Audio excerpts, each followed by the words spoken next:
भक्ताइस कथा वचन चैनल में मैं आप लोगों का तहे दिल से स्वागत करती हूँ। बोलिए भक्तर भगवान की जय, उमापति महादेव की जय।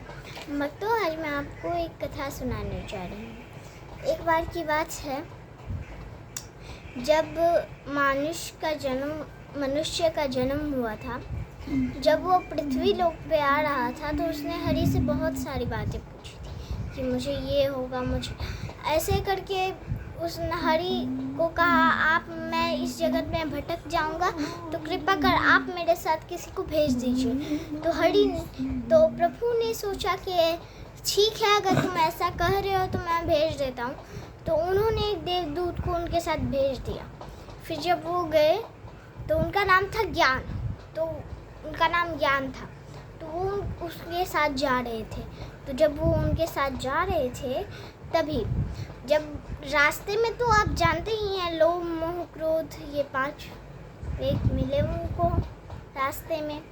फिर उन्होंने, जिसे ईश्वर ने उनके साथ भेजा था, उन्होंने कहा तुम इसके पास मत जाओ, तुम भटक जाओगे। पर वो 5 वेग तो थे, उन्होंने उनकी बात मानी, लेकिन वो तो थे बहुत चतुर, क्योंकि उनके पास तो अनेकों शक्तियाँ थी। तो वो उनको मनाने के लिए कुछ भी करने को तैयार हो गए। झूठ सच ये सब पढ़ा दिए कि जगत में ये तुम हमें साथ ले चलो, इसे छोड़ दो। ऐसा उन्होंने बहुत कुछ कहा। तब उस मनुष्य के मन में विचार आया, मेरे ही नहीं सबके मन में विचार आता है। जब आप जगत से आ रहे होते हैं तो ये आपके साथ हमेशा होता है, क्योंकि ये एक नियम नहीं है। अगर जो अपने साथ ले आया तो वो तो ले आया, लेकिन अभी आप अगर भगवान का नाम लेंगे तो ये सब तो सुधर ही जाएंगे। लेकिन अभी क्या हुआ, देखिए सुनिए आगे। तो आए वो, उन्होंने उनको बहुत पढ़ाया कि हाँ भाई, ये है वो है, ये है वो, कितना पढ़ा दिया कि मैं ये कर सकता हूँ जो तुम्हारा ज्ञान नहीं कर सकता, मैं वो कर सकता हूँ, मैं ये कर सकता हूँ। तुम झूठ बोलोगे तो तुम्हारे पास सोना आ जाएगा, तुम झूठ बोलोगे तुम्हारे पास चांदी आ जाएगा, तुम क्रोध करोगे तुम्हारे पास सब ये वो, इतना पढ़ा दिया। तो 5 वेग पढ़ा दिया। अब वो मनुष्य सोचा कि चलो इन्हीं के साथ चलते हैं। तो वो मनुष्य उनको ले गया।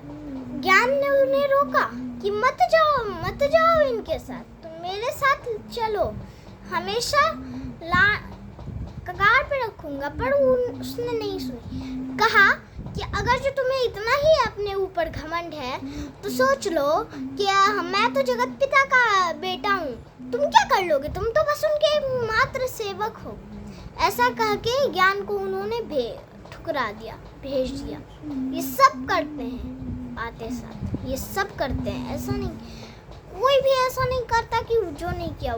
जो महान संत होते हैं वो शायद ही ले जाते होंगे, वरना सब ठुकरा देते हैं ज्ञान को। ऐसा है बस। तो इसी प्रकार से वो ले गए उनको अपने साथ बीच बाजार में भटकने के लिए। अब मनुष्य ने तो दिन रात उनके साथ रह के पाप ही किया, और अंत जब फल भुगतने का आया तो वो ईश्वर से माफ़ी मांगने लगा। कहा कि मैं ज्ञान को साथ नहीं ले गया, ये मेरी भूल थी, ये वो पूरा कहने लगा। उन 5 वेगों ने तो उनका साथ छोड़ दिया था, वो क्या ही करते। तो फिर वही हुआ जो नहीं होना था। तो वो ज्ञान का, तो वो गया नरक में। सीधी सी बात है, पाप करोगे तो नरक में ही जाओगे, स्वर्ग की कल्पना मत करना। जो सभी लोग सोचते हैं ना स्वर्ग इतना आसान है, स्वर्ग बहुत मुश्किल है। देखिए, आप लोग सोचते होंगे कलयुग में स्वर्ग नहीं मिलता। सुनिए, कलयुग केवल नाम आधारा, सुमरी नर उतर ही पहाड़ा। कलयुग तो केवल नाम आधार है, सब नर इसमें पार हो सकता है। देखिए, एक बार एक महान संत थे, उनसे पूछा गया कि कौन सा, सब एक संत थे, तो एक नहीं बहुत सारे संत थे। तो वो लोग अपने मन से कह रहे थे कि ये, उनमें एक बात छिड़ गई कि कौन सा युग सर्वश्रेष्ठ है। तो फिर किसी ने सत्युग, किसी ने त्रेता युग, किसी ने द्वापर युग, पर कलयुग का किसी नाम ने नहीं लिया। बस एक महान संत थे, सब उनके पास चले गए। फिर वो जल में एक बार डुबकी लगाए, फिर बोले कलयुग सबसे श्रेष्ठ है, कलयुग सर्वश्रेष्ठ है, चिल्लाने लगे। अब इन संतों को तो कुछ समझ में आ नहीं रहा था कि वो कैसे हो सकता है, कलयुग कैसे सर्वश्रेष्ठ है। तो फिर उन्होंने कहा कि सतयुग में 5 वर्ष के तप से फल मिलता है, त्रेता युग में 1 वर्ष के तप से फल मिलता है, और द्वापर में 1 महीने के तप से फल मिलता है, किंतु कलयुग में बस नाम जप से ही फल मिल जाता है। समझे? इसीलिए अगर आपको ये वीडियो पसंद आई हो तो प्लीज़ इसे लाइक, सब्सक्राइब, शेयर एवं कमेंट अवश्य करें। धन्यवाद। राधे राधे।